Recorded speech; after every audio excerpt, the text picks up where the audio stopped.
జనాభా అనుకోవడం ఏంటంటే సార్, వాస్తవంగా అయితే నేను తిరుగుతూ ఉంటాను ఆటోలో, ప్రతి చోట తిరుగుతూ ఉంటాను, ప్రతి చోట.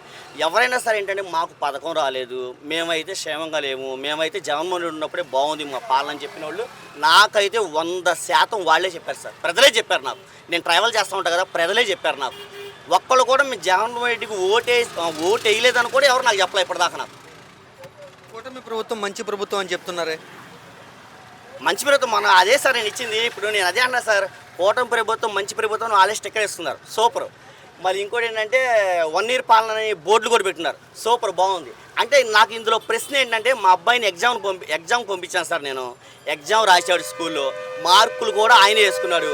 టీచర్ దగ్గరికి పంపించాడు, వెళ్ళింది టీచర్ తిట్టుద్ది, ఎందుకని ఇది నీ పని కాదు, ఇది మా పని, మేము పైకి పంపించాలి, వాళ్ళు మార్కులు వేయాలి, నువ్వెందుకు వేసావని చెప్పి తిట్టుద్ది మా వాడిని.